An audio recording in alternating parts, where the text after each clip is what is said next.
Thank you so much for being here. We really appreciate you taking the time. I know it's sort of a junky, yucky day, but it's turning out to be a little bit nicer. Earlier the day was really rainy and gross. But as was mentioned, I work for the Office of Consumer Affairs and Business Regulation. We are a state agency located downtown Boston. And one of the initiatives of the governor was to try to get someone out into the communities. Can you hear me? No. You can't hear me? Oh, I'm sorry. If you can't hear me or we are speaking too quickly, let us know. We both have a theater background and can project. So part of my job, quite honestly, is to get out into the communities. I travel all over Massachusetts, just Massachusetts only, and I talk to groups between 30 and 40 times a month. So my days are pretty busy, but it's nice to come to Nantucket because I took the ferry last night, we had one lecture in the evening, and then I came back to a friend's house and just relaxed. It was so nice to not have to get into a car and drive 2 hours home. But I do like what I do because it enables me to get out into the communities to get people more information to keep you guys safer. One of the programs that our office runs is the Home Improvement Contractor Registration Program.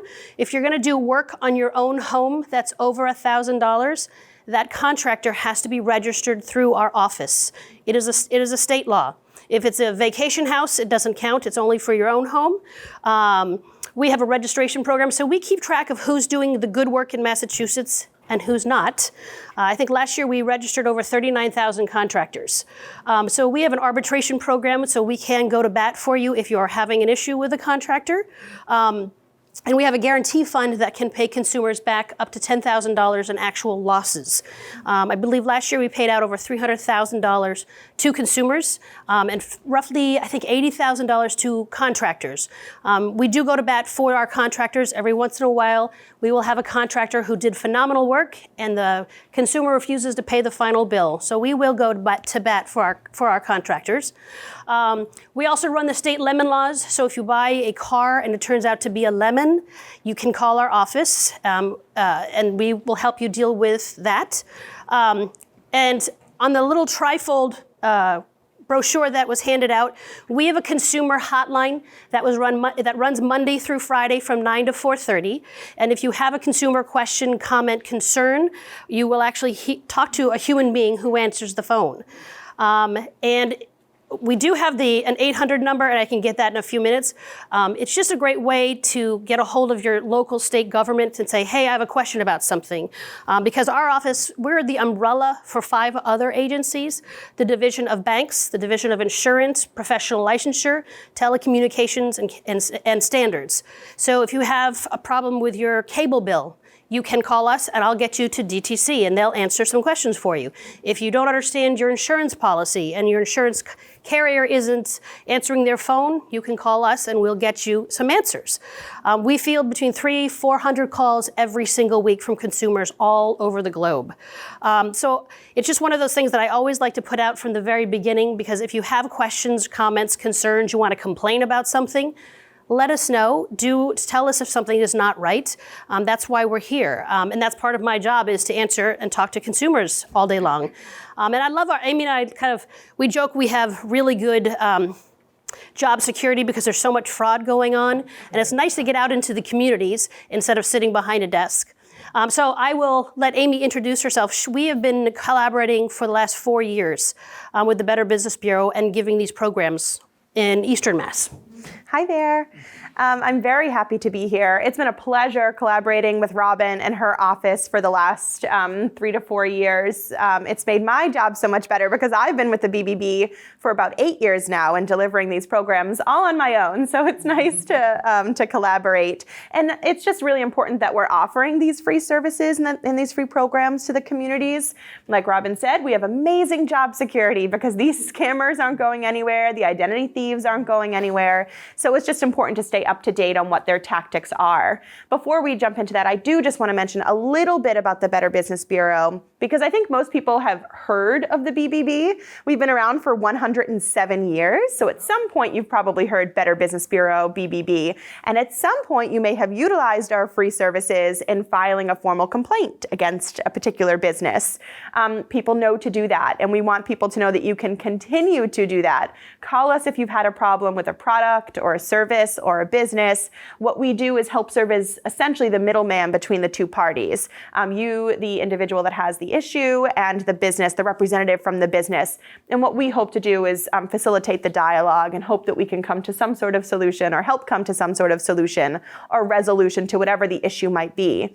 But we've evolved over the course of the last 107 years. And as a nonprofit organization, what we really want to help do is serve as a precautionary resource tool for consumers. So we have a database of over 5.5 million business profiles. And on the handout, and we'll reference the handouts quite a bit throughout the program, but the postcard size handout in particular has our website, bbb.org, and that is where our database lives of 5.5 million businesses, as well as charity organization information and scam information that we'll get into. But in regards to the business information, or really any of it, if you would prefer to speak to a person rather than utilize the computer or our website, any information you would find online on the website, you can obtain by contacting us between the hours of 9 to 3 via the phone number on the handout, and one of our customer care specialists can answer the question for you. And we want people to contact us in advance of making those purchasing decisions, just how Robin's agency wants you to contact them before you're hiring a contractor and making sure that they're licensed. Contact us. We can let you know if they're in good standing within the business to consumer community. And one of the features on the website that I do want to mention is our scam tracker, and this will help jump right into the scam portion of the program. We have a scam tracker on our website. We have a scam alerts portion of our website, but the scam tracker in particular is somewhere for us to go and report what we have experienced, whether it be the phone calls, the emails, the text messages, the letters, the people knocking door to door, perhaps the door-to-door salesmen. What we want, or fake salesmen essentially, fraudsters impersonating real businesses. What we want people to do is report to us what you're experiencing. We don't need you to have fallen victim, and we hope that you have not fallen victim to a particular scam in order to report it. We just need any piece of information that you can share with us. And the dual purpose of this scam tracker is that as your information is coming in, that means that we're just generating and pushing out all of the information. So you can come just to stay up to date on what other people are reporting, or you can go and report yourself. In the year 2018, we took in over 50,000 scam reports just via our scam tracker alone. We share all of that information with the Federal Trade Commission, and then the Federal Trade Commission is the agency that works with authorities to help track down on where the issues are stemming from and hope that there can be some sort of stop to it. And we'll reference the FTC in just a bit in regards to the scam issues. But we really encourage you to report. The president of the Fraud Department of the Federal Trade Commission has said over and over again, continue to tell every single person that you interact with to continue to report as much and as often as possible. Because unfortunately, if there's no information that comes in, then there's nothing that can be done. But if there's at least small bits and pieces here and there, they're probably smaller pieces to a greater puzzle that they can put together. And so don't hesitate to report either to us and we'll share it with them, or directly to the FTC, and we have their contact information, their website and phone number on the handout as well. Before we jump in and continue along this scam trail, are there any questions for Robin or I in regards to our organization or agency that we can answer? Or specific questions regarding scams and fraud and phone calls and everything else? Is there something specific you want to make sure that we talk about? Yes? The Do Not Call Registry. Yes, stop the call. So we'll start right there. So the Do Not Call Registry, unfortunately, I shouldn't say this, is actually under our office. It is meant to only help the legitimate businesses. So if, for example, Sears, who is not a scammy company, doesn't stop calling you and you say to them, please stop calling me, it's a legitimate business that you would use. Then you can report them and say, Sears won't stop calling me, and then they can be fined. Now the problem is, the calls that you are getting that are the most irritating are not from legitimate businesses. They're scammers. They are people calling from all over the world. And it doesn't help with that.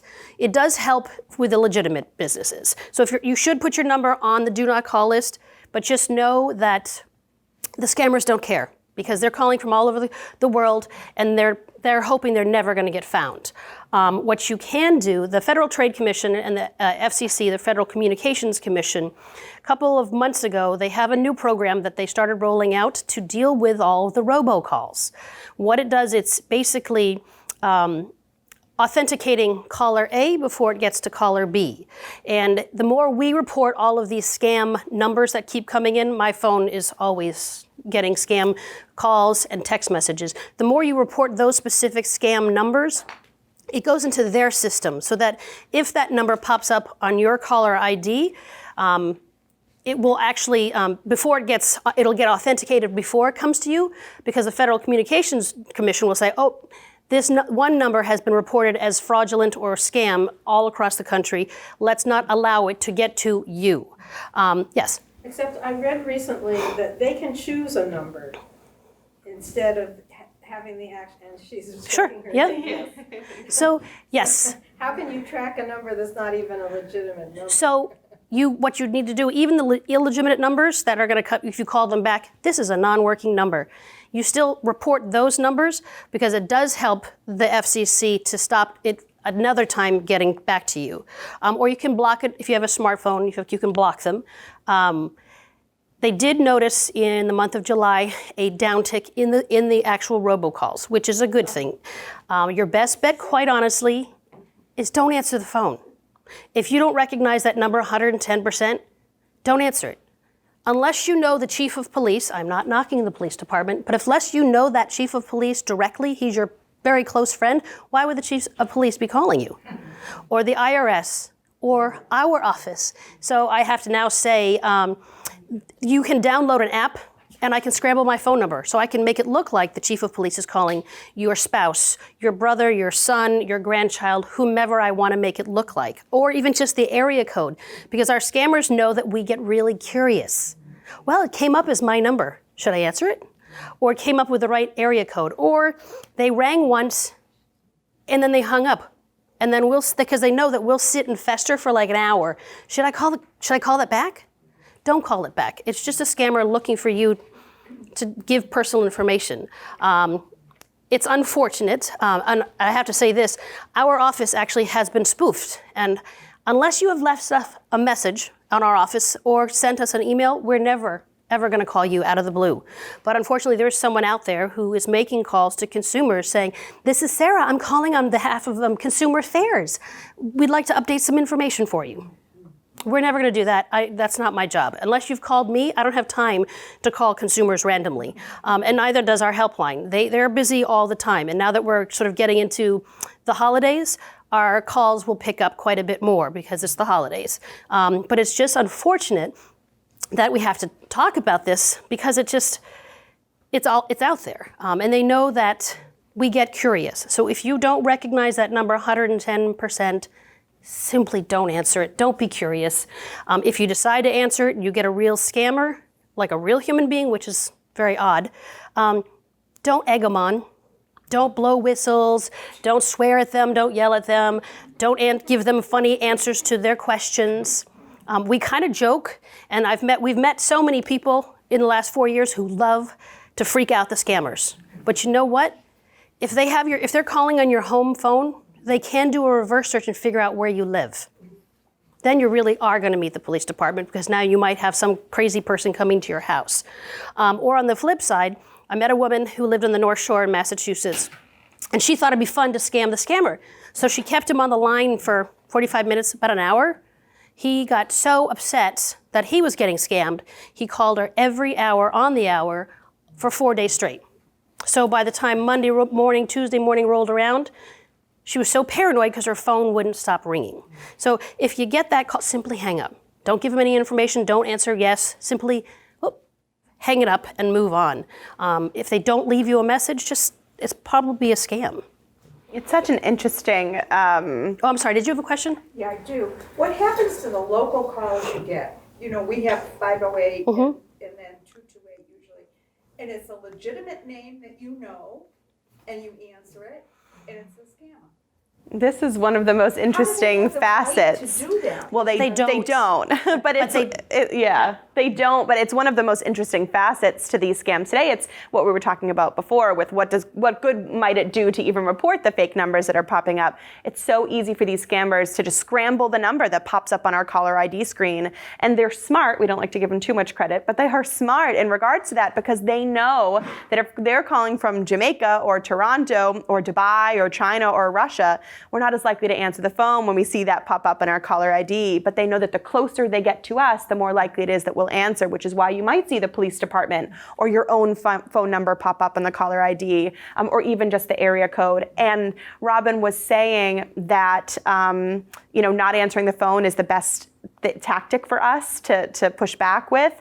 And it's because the scammers are really just looking for us to answer the phone. I mean, that's like victory number one for them. They want our social security number, they want our credit card information, our bank account information, but just us answering the phone alone is going to make them a lot of money, or some money. We don't know exactly how much, but they make money off of every piece of information that they obtain from us. And they know that they're not as likely to obtain our social security number if we answer the phone and say hello, and they say, give me your social security number. What they do is this sort of like social manipulation, this social engineering. So the first step is to make the number look local or like it's coming from a legitimate government agency, the IRS, Medicare, Social Security Administration. We're more likely to answer if it's like that, and then we're more likely to stay on the line. And what happens is when we answer the phone, we alert that caller that they've reached an active number. So let's just say there's a scammer, and on Monday morning they have a list of 1,000 phone numbers, and they go about their day. They call all 1,000 phone numbers,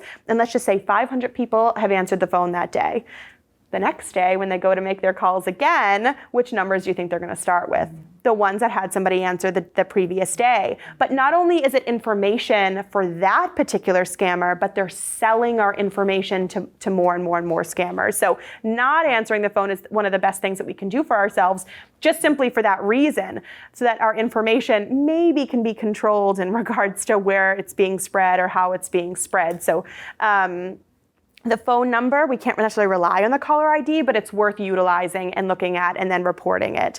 But it's really interesting that they're utilizing this imposter tactic, which is really what it is. They're just impersonating legitimate organizations like the Office of Consumer Affairs, the IRS, Social Security Administration, Medicare, because they know that if we answer the phone just to start, we're also more likely to stay on the line a little bit longer. And if we stay on the line a little bit longer, maybe we'll reveal some information. And Robin was saying, don't sort of play with the scammer or scam the scammer, but it's also important to know that every piece of information that we divulge is going to be utilized by the scammer further on down the line. Maybe in the first phone call, they've just been able to put a little check mark next to the phone number, but maybe the next phone call, they can confirm our first name or our last name. So that every time they call us after that, it can become more and more personal. So rather than answer the phone and say hello, and someone says, who's this? And we say, well, who's this? You called me, like we've done 1,000 times. We answer the phone and they can say, hi, Miss Smith, I'm calling on behalf of Bank of America. And then maybe the next time they can go even more depending on how much information we've given away. So the umbrella tactic, this imposter tactic, along with scrambling the numbers, is probably the biggest piece of a tactic that we can reveal to you today, because it is universal in regards to they'll impersonate anyone and they can scramble the number just by downloading a free app on their smartphone. It's very, very simple. Are there any questions so far? Everybody's very quiet. Everyone's paranoid now. I think the thing about the phone is if you decide to answer the phone and they're giving you a lot of personal information because they've figured it out, they've gone online. I mean, the internet is a wonderful thing, but yet it can be a negative thing. All of your information is out there. It is. Either whether it's been through a data breach, everybody's heard of the Equifax data breach. That means whatever information Equifax has on you, whether it's your name, address, date of birth, social security number, account numbers, credit card information, where you've lived, all of your information is now on the black market, on the black web, on the dark web. So even if you're not online, your information is online. And a lot of times, this is a little odd, but a lot of times when people choose their passwords, if you are 47 and older, you'll say, well, I went to high school and there wasn't the internet, so I'm going to use my high school mascot or maybe my high school sweetheart's name as a password. Well, funnily enough, when people pass away, their information gets donated, like old books. And what's been happening is libraries have been receiving lots and lots of yearbooks from all these different generations. And many libraries are now scanning those yearbooks and putting them online. So if you graduated in 1956 and you think that no one's going to know who your high school sweetheart was, or if you were the soccer player and you always wore number 14, that's out there. It can be found. I just went to the Boston Public Library, went online, and whoop, surprise, there's my yearbook from 1991. Your information is out there. So if someone's calling you and they're giving you lots of information about you, we'll just use a bank. This is Sarah. I'm calling from your bank. Bank of America, can you verify that you still live at 151 Main Street in Nantucket, Massachusetts, and your date of birth is this, the last four of your social security number is this, are these, and your mother's maiden name is this, and your high school sweetheart's name was this. And you go, whoa, maybe it must be Sarah calling from my bank. And you will say, sure, yeah, maybe that's me. And they'll say, well, we noticed some discrepancies in your accounts. Were you at Best Buy last night trying to buy a $3,000 TV? And you'll go, oh, wow, I wasn't there. Well, we didn't think it was you. We'd like to go through your accounts to go through everything and make sure that there weren't any other fraudulent charges. Can you verify for me what your social security number is? Oh, God. Yeah.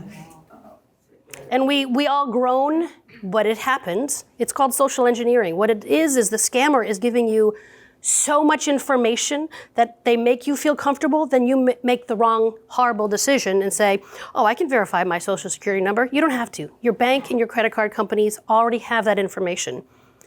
Your bank should only ask for what the last four of those digits.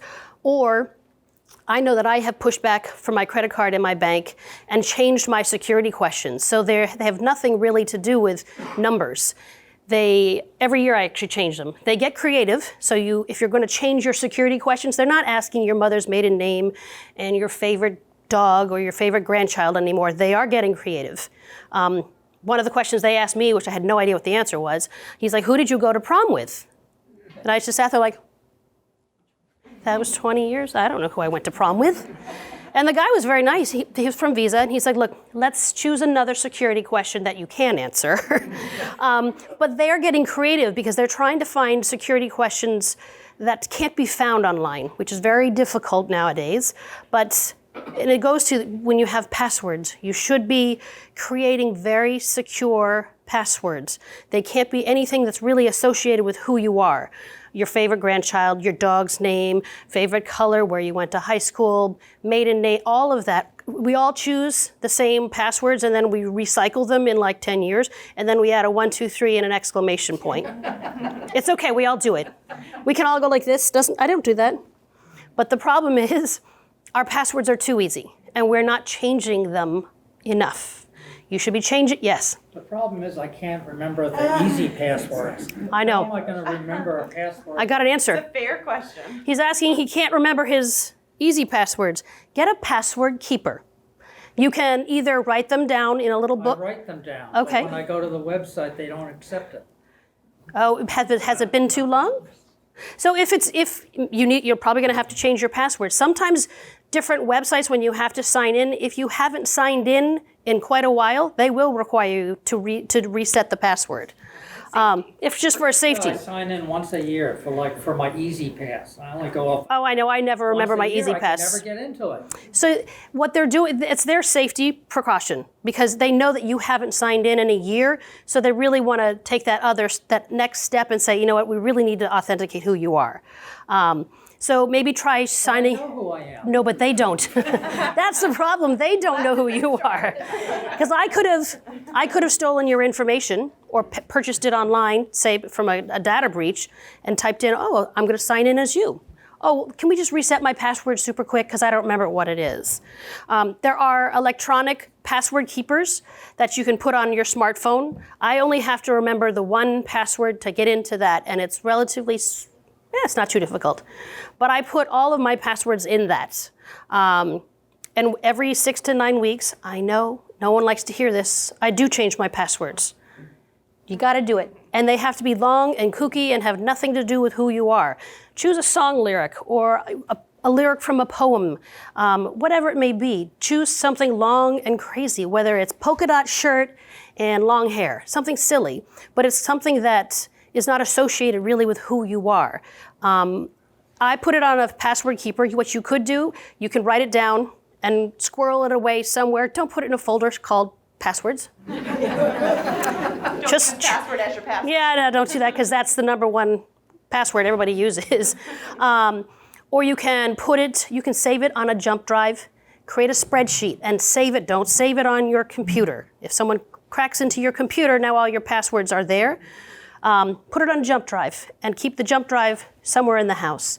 And don't have the same password for everything. Probably the best tip. Yeah, don't have the same password. Choose 3 or 4, because unfortunately a lot of us do have one very easy password and it gets cracked, and now all of a sudden the hacker is going, well, maybe this will work on her Sears account and her LL Bean card and her Macy's card, and down the line they go. So yes. So what about the password keeper kind of on your iPhone? What about it? Is that, can they break into that? Is that a good place to save things or not? So yes and no. I can't talk for any specific password keeper company. I know that when I did my research, there are 5 or 6 out there that you can research. Very easy. Do a Google search and choose the best ones with the highest ratings. See what kind of cybersecurity they're using. See if they've ever been hacked, and go with a company that you feel comfortable with. There are a few out there that are really phenomenal. Absolutely. I just can't say, oh, you should use this because I work for the state, and I can't say this company is phenomenal. Yes. I have a question. I was told that if you had 16 Digits? letters or numbers, it's much more difficult for them to track than 15 and under. Is that true? Yes. It's the more you have in general, the more unique it is, the longer. Magic number. That's interesting. It is. I did read an article. Yes, like if it's 14 digits and shorter, it can take a professional hacker under a week. But if it's 16 digits, it can take them 3 years. So if a hacker gets a hold of your information and says, oh, it's 18 characters long and it's got an exclamation point and all kinds of kooky things, they're going to go, oh, this is not worth it, because they're going to go on to the next person who said, oh, their password is like 7 characters. Then they're going to really figure that's an easier fish to go after. If you make it longer and crazy, yes, it's much more difficult for a professional hacker to get in. I do also just want to go back to the question about keeping it on the phone as well. It's such a good question because there's so many more layers to it. The phones in general, any of our technological devices are really interesting, but our phones in particular, we really need to make sure that we have some sort of password or passcode to get into our phones. Like our phone is locked at all times, essentially. And there are some phones that allow you now to, use your thumbprint. Some phones now allow you to just look at it and it will read your eyes. But any sort of passcode, it could be a number sequence, a letter sequence, depending on your phone and your phone provider. But that's one of the first most basic things that we can do to best protect our personal information. We unfortunately interact with some people, mainly in the younger generation, who don't have any password to get into their phone. And so they just sort of leave it about, they're very casual, which is, one whole other thing. But a lot of people will keep personal information on their phone. In my notes, I would be remiss to not say that I have, in my notes, all my passwords for my Netflix and my this and my that. And so, but I make sure that my phone is locked so that nobody can get access to my phone other than me, unless they can figure out my password. But hopefully it's 16 characters and confusing enough. But that would be step number 1, just making sure that your phone is locked and secure.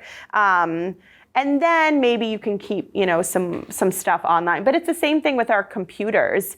And when we're connected to the internet, we know that a lot of local public places offer free Wi-Fi, a free internet connection, and it's a wonderful service that the local coffee shop might offer, or a local hotel, or the Council on Aging, or the town hall perhaps. Just be very aware that it's okay to use it for just general things. If you want to connect to the internet and look up, a definition of something, or look up local movie times, whatever it might be.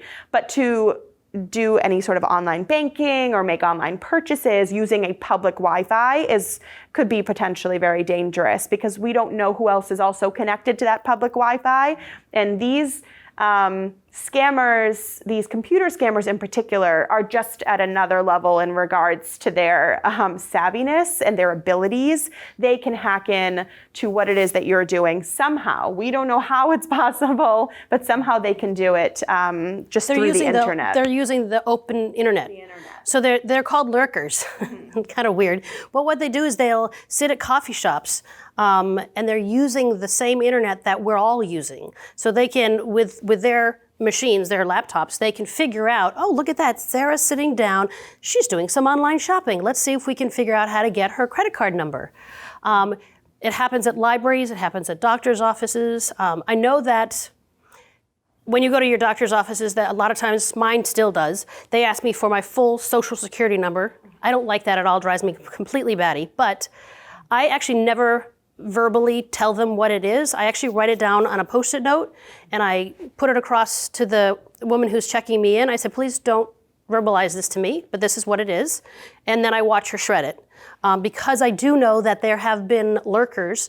They'll wait in pediatricians' offices.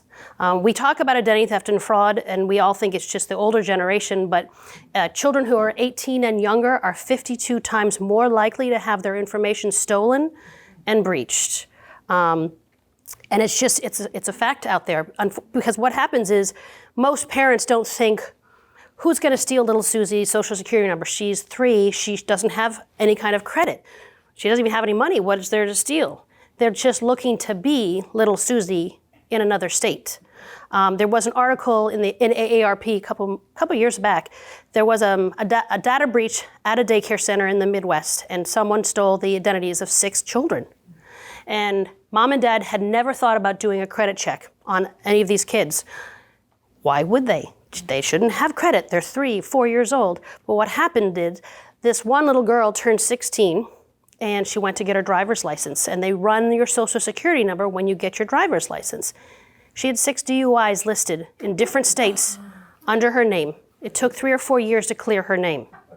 So we kind of joke, but now little Susie, who's 16, has compromised her credit.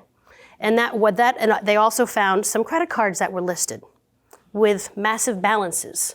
So it took a long time to clear her name. The national average to clear your name is 350, 400 hours of your own time. So if you have children or grandchildren, I highly suggest doing a credit check of little Susie. You can call the automated system of all 3 of the credit bureaus, or you can go online. It's very simple. As a parent, you have to jump through a few more hoops to really prove that you are mom. And you should check all of everybody should be doing this. You should do a credit check once a year and make sure that what's ever listed on all 3 of those credit bureaus really is yours. If they look perfect and everything that's listed really is yours, your name, your date of birth, your addresses, yes. When you put a credit freeze on, does that only mean from that point in time on, or is it everything that happened before as well? What it does... In other words, I have never done a credit report on myself. Sure. I could care less what it is, because I don't know anything about it. Ignorance is bliss. But I put a credit freeze with the 3 different companies, whatever they were.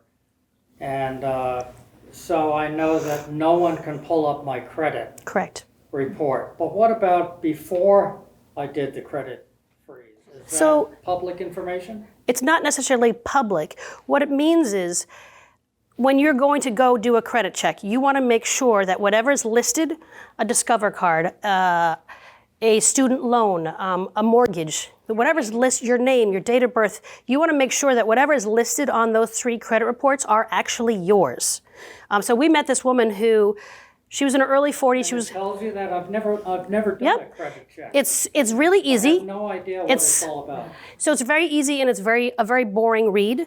The older you are, the longer it is. Basically, it comes up on the screen and it tells you everything any kind of mortgages that you've had closed or open, where you have lived in the last 10 or 15 years, your date of birth, credits, lines of credit that are open, whether it's a mortgage through, say, your bank or your bank account information, credit cards that you've had opened or closed. Let's say you had a Macy's card 20 years ago and you closed it out, it's still going to be listed as closed. But what you're looking for is if your information has ever been stolen through a data breach or someone's picked up your information, you want to look for the fact that, what is that Discover card that's listed? I've never had a Discover card. What's that mortgage in Utah? We have met someone who was going to go buy her first house, and there was a student loan of $400,000 listed on her account. So She would have never known. Never known it. Had she not run that report. Thing is, the scammer opened up the new line of credit and was paying it. So she never got a notice saying, hey, you've got the student loan. Now, a lot of the scammers, if they do open up a new line of credit, if they're smart, they will keep paying off whatever the minimum balance is per month so they can keep it going. And you have no idea. So if you do a credit check of all three of the credit bureaus, all of the information is in both of the brochures, you can see everything that's listed. Now, all three of the bureaus have slightly different information. So if you have a Discover card that you do have and it's listed on Experian, it might not be on TransUnion. That's why you should kind of check all three. If you put a credit freeze, it means that if your information was involved in, say, the Equifax data breach, meaning your social security number is on the black market, if I purchase it for $10 or $15, that's what they're worth, I can't open up a new line of credit because you've frozen your information. And I did that because I have been involved in two different data breaches, one in Canada and one in the Equifax data breach. So I did freeze my information. I did have to open up a line of credit for a car loan, and I simply called my bank. I said, look, I need a new loan for buying a used car. Can you give me 24 hours before you run my credit? Tell me which of the bureaus you're going to run it through, because I have to, I have to unfreeze it. And they were very nice, and it took, 10 hours. And they were very nice. They ran my credit and I froze it back up again. I got my loan, it was fine. The Equifax data breach, over 50,000 people in the US were affected by this data breach. The easiest way to check if you were involved is go to the Federal Trade Commission, ftc.gov/Equifax. They are going to ask you for the last 6 digits of your social security number and your last name, and they will tell you in under a minute if you were involved in that data breach. They are offering up to $125 per person or up to 10 years of free credit monitoring of all three of the credit bureaus. I highly suggest you check it out. It doesn't take much time. What was that website again? Sure. www.federaltradecommission, ftc.gov, government, /Equifax. And then it'll take you to a screen and it will ask for the last 6 digits of your social security number and your name, your last name. And then it takes about a minute and it'll say, yes, you were involved, your information was involved, or no, it wasn't. If your information was involved, it will then ask you, would you like to file a claim? And then the next screen will ask you, do you want the cash or do you want the free credit monitoring? In 2017, when the breach first occurred, not enough people ran a credit report, because there were people who thought, well, I've never used Equifax, so I couldn't be affected by this breach.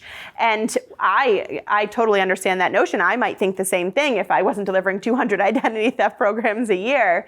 But what is interesting is that each of the 3 credit bureaus, like Robin mentioned, has different information on us, but each of them has information on us, and that's what's important to know, whether or not we've used them directly or not.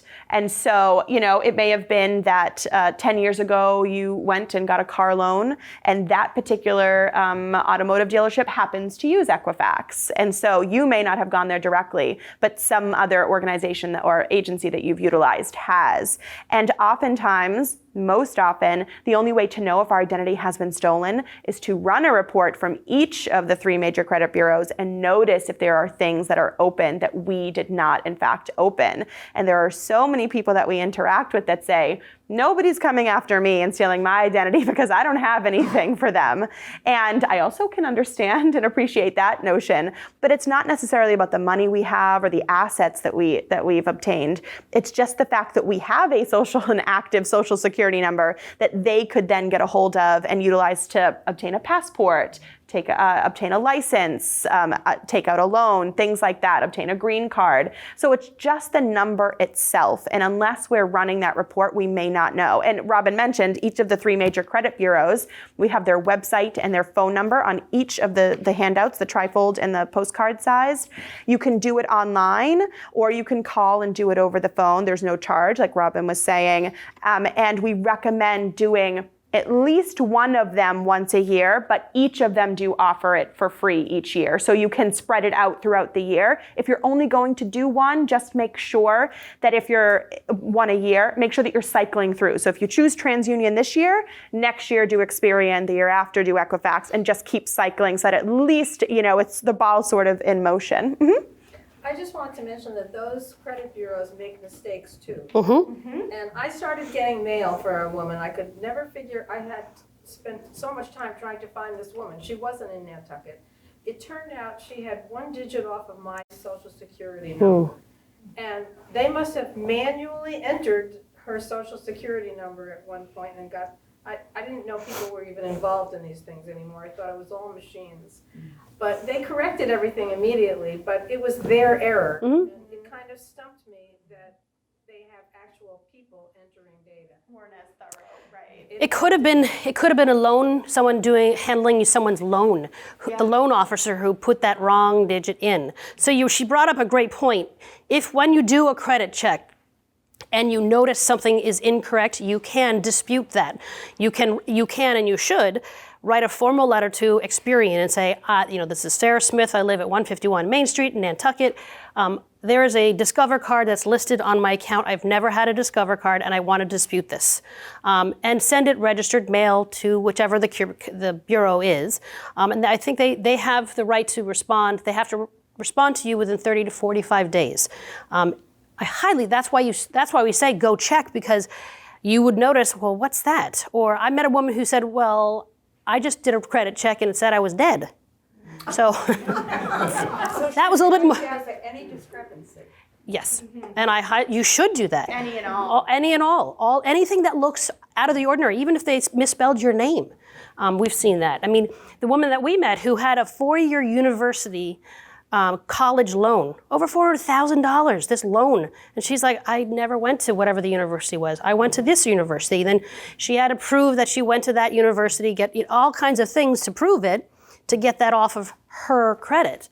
And that's why we mentioned too the children, because the children no one thinks about kids. And then all of a sudden they go to get a college loan and they've never run their child's social security number, done a check. And then they realize, there's 10 credit cards listed for little Susie, who's now 18 and needs a college loan.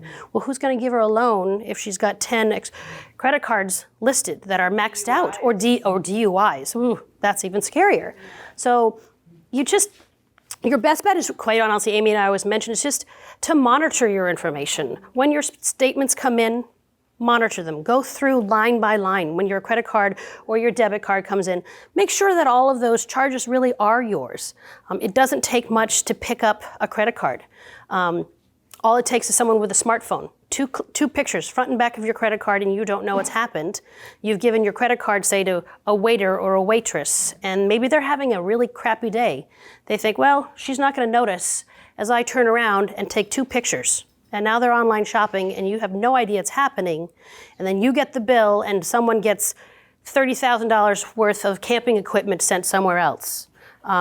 It happens all the time. So the more you monitor your information, you don't necessarily have to do online banking. I know lots of people don't like it. But when that statement comes in, look at it line by line. If a scammer has gotten a hold of your information, if they're smart, they're only going to do a $2 charge, because they know it'll fly under the radar of you and your bank. You're going to say, it's $2. I'm not going to deal with it. Maybe I'll deal with it next month if it's there next month. But the thing is, the scammer knows that. And they can scam 10,000 people of $2 once a month and make a lot of money. And then they're not going to go for a $10,000 shopping spree if they're smart. We're 1 in a million to these scammers. I think that's what's really important to take away is that we aren't necessarily targeted specifically, which sort of might make us feel a little bit better that no one's really after us. Once they've started to obtain more and more information from us, then they will start to target more directly. But it's much more lucrative for a scammer to find 1,000 or 1 million people's information and just charge $1 here and there because they're still going to make money off of that. And so we're kind of thinking, well, I'll notice it. I'll see a big charge and I'll call my bank, or my bank will notice it. And they will if it's a larger sum, but they're less likely to if it's a little smaller. I just want to piggyback off of something, Robin, or something we were saying in regards to running the credit reports and things. If you are going to obtain one and have it mailed to you or you print it out via your computer, we really need to be making sure that, and with our bank statements, if we still receive paper bills, just make sure that we are shredding any and all documents that even have our name on it, our address, everything should be shred today. There are people who will still, although I'm not really sure what the stats are on the island, but there are still people who will dumpster dive. And if we're just maybe receiving a credit card offer or an insurance offer through the mail and just sort of ripping it in two like we do and then put it in the trash, or just putting it in the recycling bin anyway and not even really thinking much about it, then we're opening ourselves up to a lot of fraud and a big headache. And so we recommend investing in a shredder if you can. There's sort of 3 tiers. There's a spaghetti shredder, which is the one that's been around for a very long time. It cuts an individual piece of paper into 36 pieces. That's sort of real old technology. And so what we need to do is at least that next tier up, which would be a cross shredder.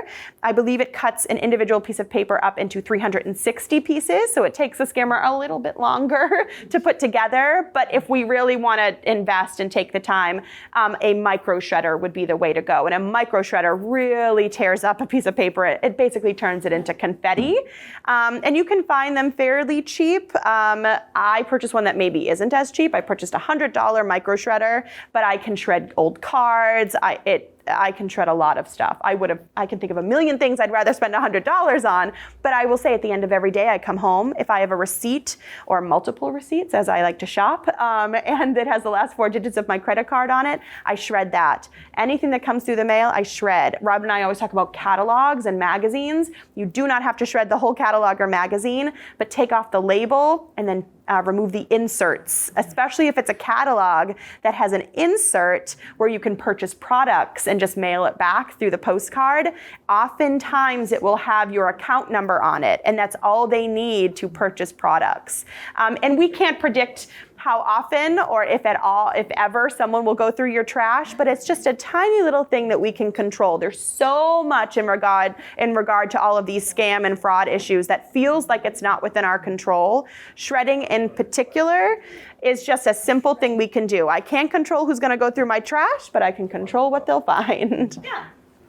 This is something I'm dealing with right now. Sure. Someone has taken over my cell phone, and she writes to people using my account and signs her name. I didn't know it until, and when I call my friend here in Nantucket, she says, "Who is this person?"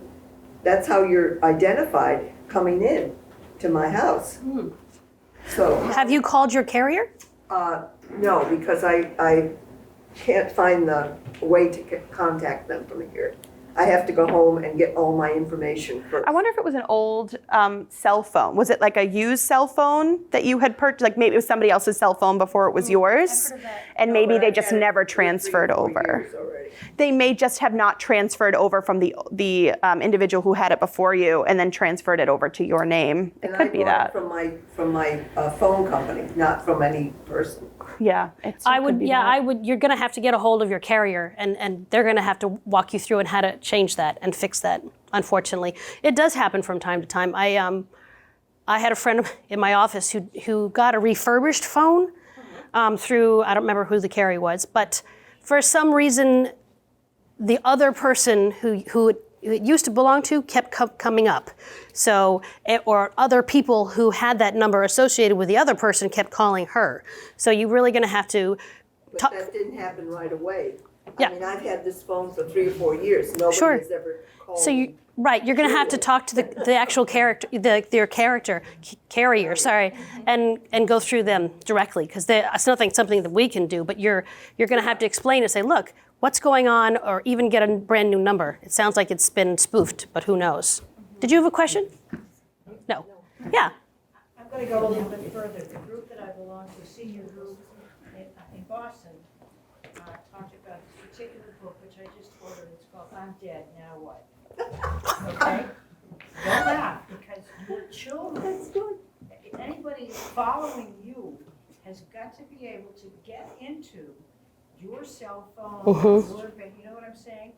So this is just a further thing to think about, because I've heard of a lot of issues where kids can't get into cell phones of their parents to get information, to call friends that somebody died, you know what I'm saying?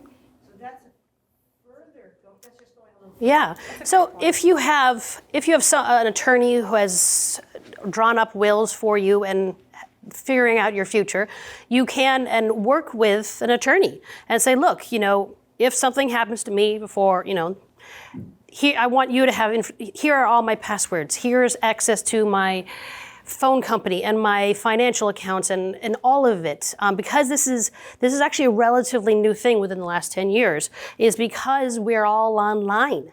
And it's very hard to find the paper. Well, where's her will? What does the will say? Well, it's electronic. Well, how do we get into the computer? Who knows what the password is?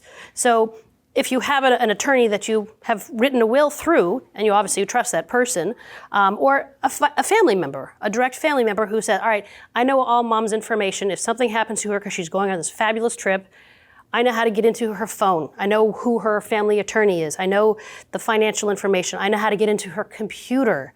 All of that stuff, we do have to think about it.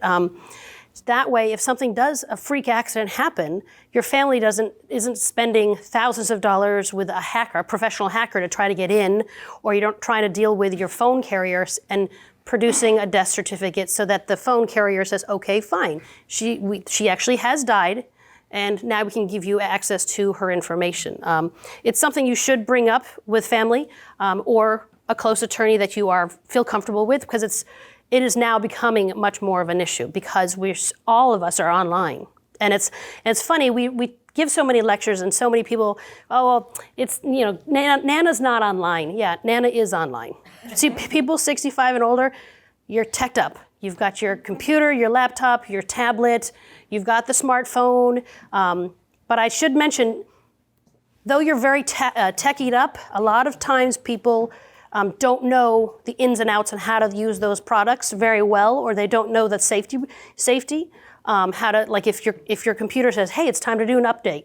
When your smartphone says it's time to do an update, you haven't done an update in 8 weeks, it's telling you to do that because they're noticing discrepancies. They want to make sure that your phone has the cybersecurity that's up to date. And if you're not a techie person, I am not a techie person, have someone in your life who is. So for me, I use Apple products. When I don't understand what's going on with my laptop because I've done something funny, I just go to the Apple store. I feel a little foolish because inevitably it's some 16-year-old kid, and 3 clicks has fixed my computer, and I feel stupid, but whatever. But I go to the professional and say, look, it's not working correctly. I'm not sure what I've done, or should I be doing this update? And the same thing with my smartphone. I just go to my carrier, Verizon, and I walk into the office and I said, look, it's doing something funky. I'm a little unsure. Should I be doing this one specific update? And they're great. That's why you have those professionals in your life, or your grandchildren. My 2 nieces are wonderful, 16 and 18, and they look at me and roll their eyes and they go click, click, and it's fixed. And I say, wonderful. But if you don't have someone in your life that's techie, and you're not doing those updates, and your phone is out of date, your laptop, your technology is out of date and not secure, you are asking for trouble. Very vulnerable. You're very vulnerable. So do have that person. I know there's like the Geek Squad. I'm sure there has to be someone on this island, a reputable company that does that. I would just suggest going through the Better Business Bureau's website, say, tech savvy, whatever company, Nantucket, IT, yeah, and find out a reputable company that you would feel okay using, because our technology, it changes. It feels like every single day. You buy the iPhone 6, and in 5 hours there's the iPhone 10. You're going, what did I miss? And it's always these upgrades, and you've missed something. And I'm not that old, but I still sit there. Oh, there's a new this and there's a new that. I'm like, what did I miss? It's only been 3 hours since I walked out of the phone company with a new phone. But it does happen. Did you have a question? No. Yes. Pushing this a little further. Sure. When I retired, I worked for a funeral home. Oh. No, I'm seriously. If a loved one dies, or you tell your kids, when I die, get at least 10 or 15 copies of the death certificate. People only have one, and they can't get into insurance policies. Companies come out and say they're not dead. You got to prove they're dead. Yep. Get a lot of copies. Of Great tip. So I'm going to push that one step further.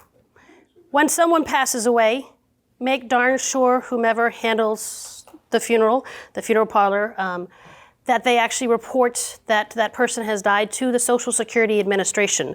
So when someone dies, it gets reported, and the Social Security number, in theory, is supposed to be off the market for good. Only 46% of the people who die annually have their Social Security number removed and reported. So not everybody doesn't happen to everybody. I read this weird article. I read all kinds of wacky things. So I'm that weird paranoid person. When I read that article, my dad passed away 10 years ago.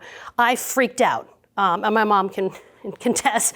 And I did call the funeral parlor director, and I said, look, I know I'm going to sound crazy, but can you actually produce something in writing to tell me that, yes, my father's Social Security number was reported and is now off the market?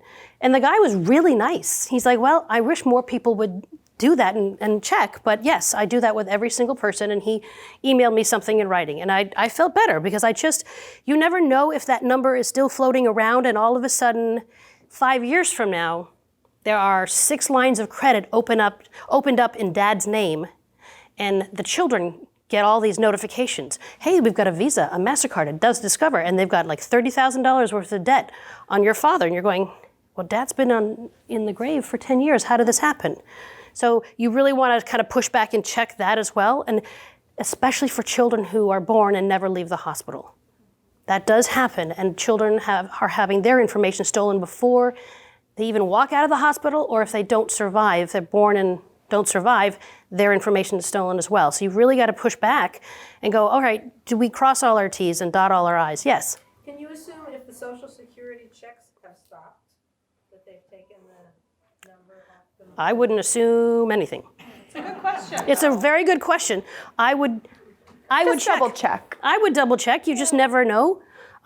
We do so much research, unfortunately, on so many weird fraud things that are happening, that I wouldn't assume anything at this point. I mean, if the government can get breached, if Equifax can get breached, you just never know. I would say if you've lost someone, do check it with the Social Security Administration, just a check. In general, I'm really big on just taking it that one step further from my end and making sure that I receive a letter. Okay, this account is closed, and then I keep that one letter in my files. When my student loans were paid off, I really was in such disbelief that I said to them, I need you to send me a formal letter saying that this is legitimate, because I can't imagine that this not being real, and then, a year from now having to pay more. And I got that letter. I would do the same thing. If the Social Security checks have stopped, it's probably a good sign. Well, it's probably a sign that it's closed. Yeah, right. hope. But then just call them directly and say, could you please send me a formal letter that this is actually closed, and that this account is done. Yeah. Mm-hmm. Yes. I'd like to go back to something you said about passwords. Mm-hmm. Passwords? Yeah, Passwords. Oh, passwords. I'm sorry. And, I was trying to think of when you said that every single password I have for everything has some connection to me or my family. And it's not for that, it's just that I know I can remember. Sure. And I understand that we could, put one in our safe deposit box with our will and testament and send one to the lawyer. Sure. And change them annually. But is there anything, what would you suggest to do so that I always would have access to them now, since I'm not gonna remember them if they don't have any relationship to. Get a password keeper. Do you have a smartphone? Okay, yeah. There are 5 or 6 really good companies out there. You can do a Google. I highly suggest doing a Google search, electronic password keeper. And then what you can do is look at the reviews, see if they've had any data breaches. You can pay for some. Some are free. The one that I use is free, but I actually upgraded to, I don't know, it's $10 a month. So it has phenomenal cybersecurity in it. So the only password you really actually have to remember is whatever the code is to get in. And that way, you can then tell the attorney, hey, the password keeper code is this. So if you've changed those passwords every 6 or 7 weeks and you die in 10 years, the attorney's going to say, well, I don't care what the passwords are. All I want is the password to get into the keeper. That way, or your family. If you're hospitalized, oh my gosh, what's Dad's insurance information? Well, let's see what the password is for that. I just think for me, the electronic password keeper is so much easier. Because I really do create cuckoo crazy passwords, and I have like 4 or 5. And I do change them regularly, and honestly, the only one I need to remember is the password keeper to get in. But as Amy also mentioned, if you have a smartphone, make sure you have that thumbprint to get in or that password. So never.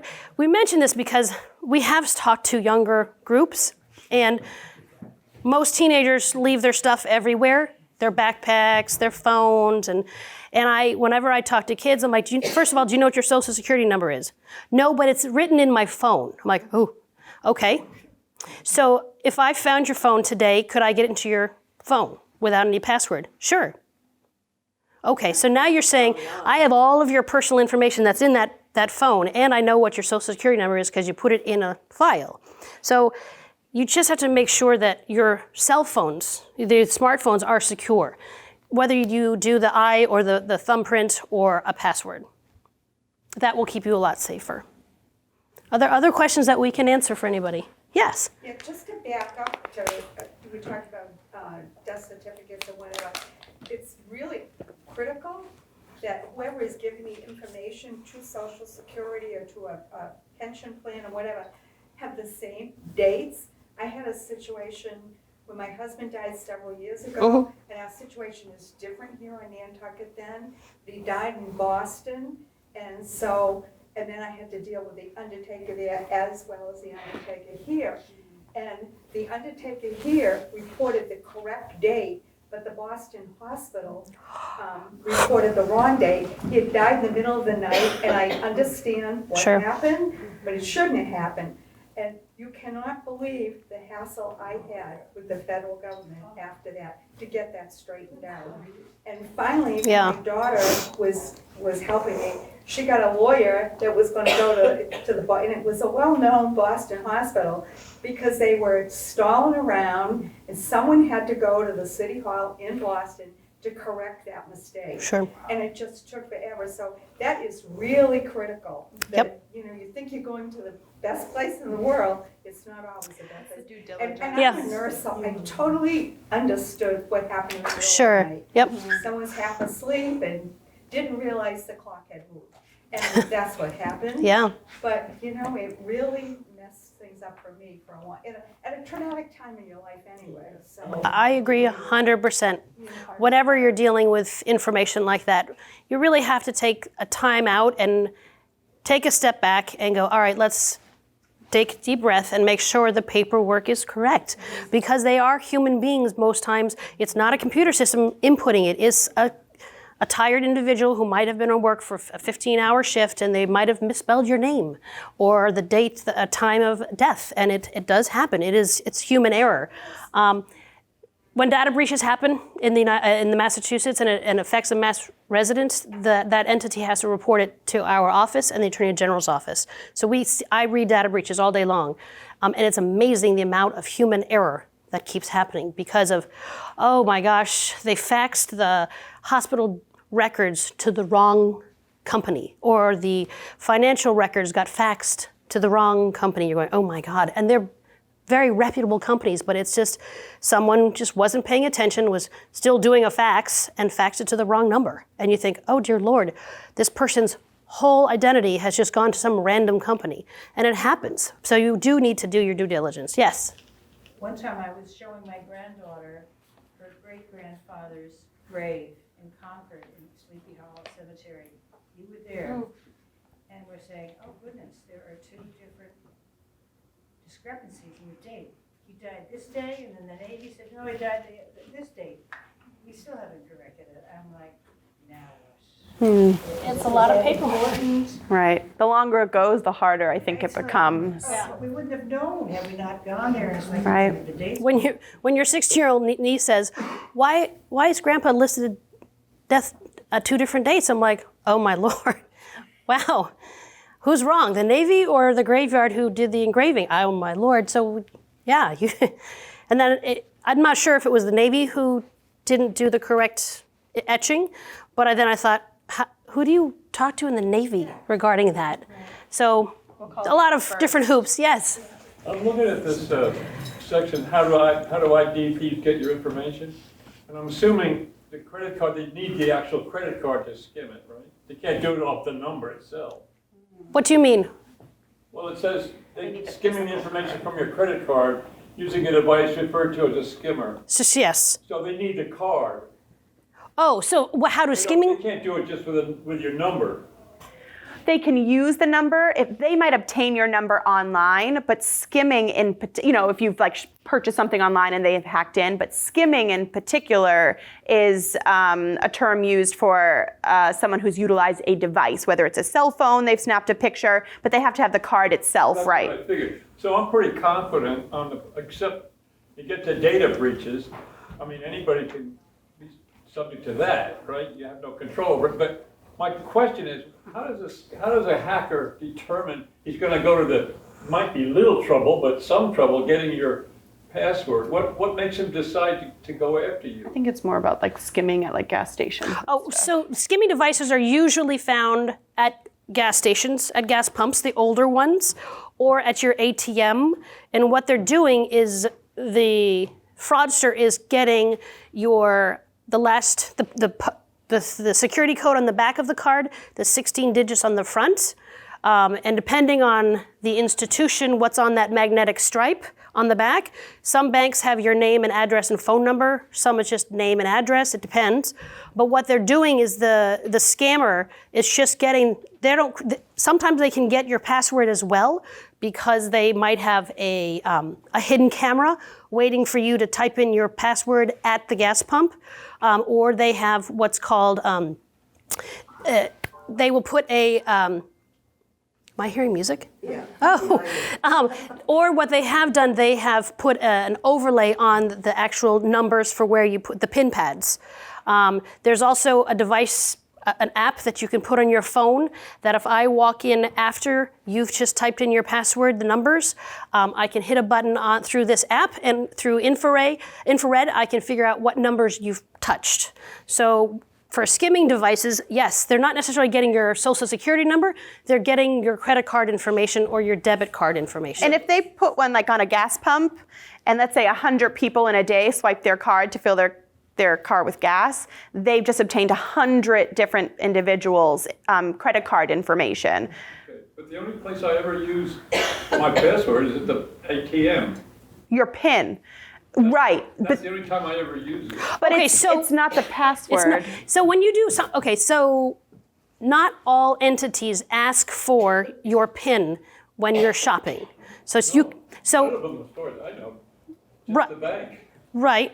But I'm a pretty limited person, I think. So if someone just gets the 16-digit code from your ATM because you use the ATM, they don't necessarily need the password to utilize your information. They could go online and do some online shopping because not every online shopping company asks for the 3-digit code or they ask for the PIN.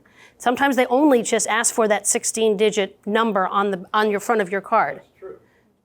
But once they get it, I wondered what determines them to try and get your password. What do you mean? I'm not understanding your question. Well, you talked earlier about how it's 16 digits and 18.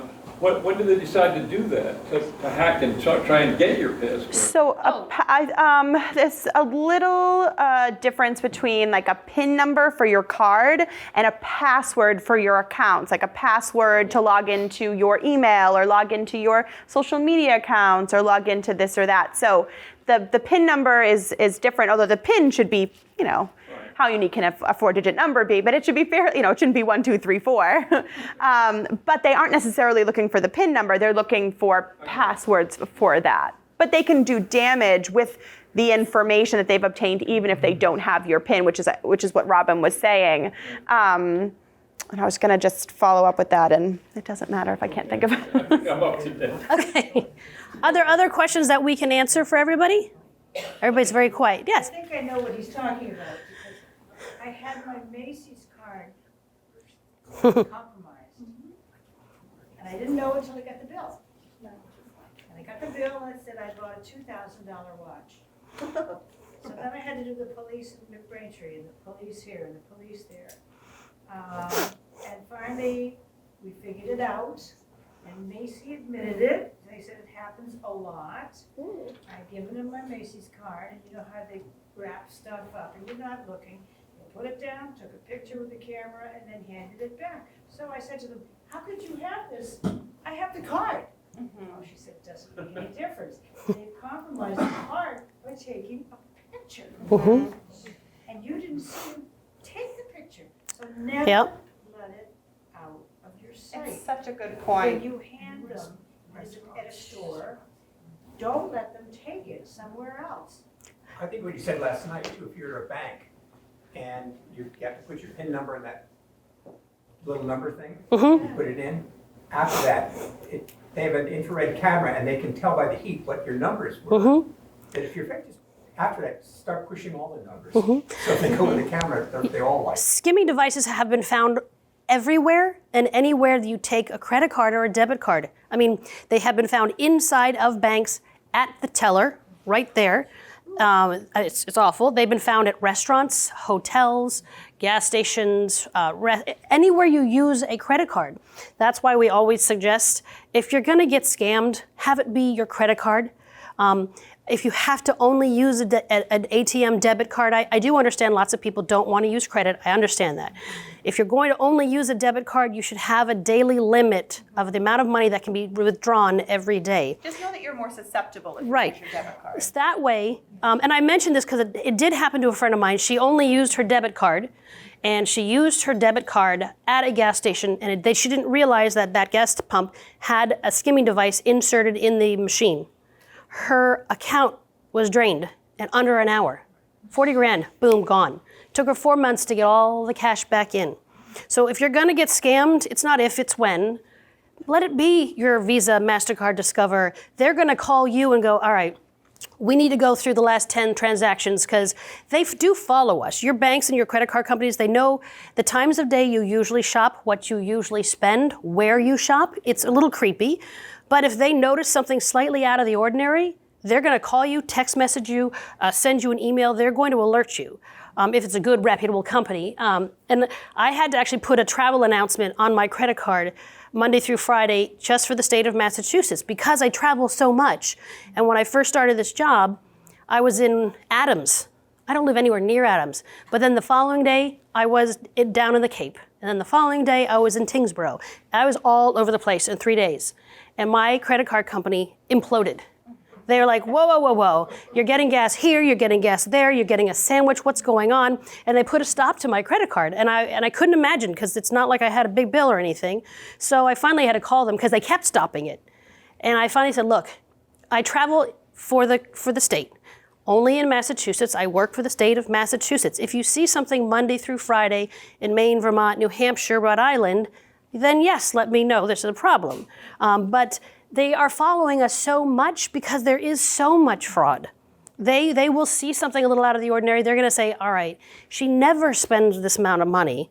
Why is she at Best Buy right now trying to buy a $2,000 laptop? And I knew that was going to happen. I did need to actually get a new laptop. So I called my Visa and I said, look, I'm going to be at the where was I? The Apple store tomorrow. Between this hour and this hour, I'm going to be spending roughly about this much money. You got to let the sale go through because I need a new laptop. And they were very nice. They said, well, thank you for alerting us because we never would have let it go through. You never spend that much money ever. You know, $10, $20 here and there. But to jump it up to a $1,700 charge would have freaked them out. So if you are going to even go off the island, go to another state, if you're going to spend over your regular spending habits, you should let your credit card company know because they are watching. They deal with fraud all day long and they don't want you unhappy. So they want to make sure that if that $3,000 charge comes through, that it really is yours. You never know who might have picked up your information, but they're watching. So you're going to do that charge, let them know. I call them to say, hey, I'm going to Nantucket tomorrow. Please let me board the ferry because I just put a charge. And they were right. He was like, yeah, you haven't been to Nantucket in a while, so are you really going to be on a boat tomorrow? I'm like, yep, let it go through. Are there other questions before? I know we've taken up a lot of time. Yes? I'd just like to make a comment about what you just said. We've just traveled to Europe and called, we have 2 credit cards, and called them both, and they both said, because we have chips in our cards, it wasn't necessary to notify them in advance. Good. I could somehow identify where we are. Sure. Every credit card company is a little bit different.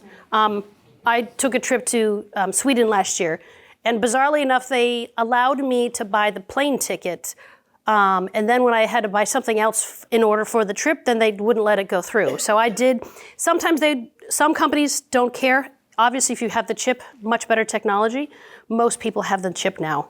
But I would just let your credit card company know, see what their policy is. They may not. Mine specifically, they said, yes, we love it when you call us and let us know wherever you're going to be. Maybe yours doesn't matter. That's great. Mine was pretty lickety-split anal. Oh, she does not live in Adams. Where is she going? Our travel agent told us to use euros and not use our credit cards. And I don't like carrying a lot of cash. I never have cash in my car. Sure. So what's interesting about that is a lot of European countries are not taking cash anymore. When I went to Stockholm, I got all this cash. I was so excited. No one took cash at all, except in the actual airport. So I had a lot of cash. I would prefer not to carry a lot of cash. I would just get a credit card company that is good overseas and isn't going to charge you all the different fees, etc. I would much prefer to use a credit card than carry a lot of cash. I don't like carrying. Yeah. Yep. I'm a travel agent and I think get a new travel agent. Yeah. I would not ever tell a client to bring a lot of cash. I truly would not. And I tell them to bring 2 credit cards. And even though it has a chip or it doesn't have it, whatever, I tell them to call the bank. Yep. It's very, very important. And I say to make sure that it's got a PIN that's only 4 numbers because that's what they accept in Europe. But you're asking for trouble, I think, bringing a lot of cash. Absolutely. It's a big mistake. Last question. What was that? Well, it's not a question. I would say, can you buy traveling checks anymore? No. Nobody sells them? Nope. You had a question too. Did you have a question? I'm sorry. Is there any way you can detect these devices on like an ATM machine or something? Great idea. That's a whole nother lecture that we actually gave last night regarding skimming devices. If you want, on our website, mass.gov/consumer, on our website, we actually have very shortened versions of a lot of our programs, and there is a shortened version of the credit card skimming lecture. It's like 15 minutes, I think. Gives you pictures, things, all kinds of things to look at. Yeah.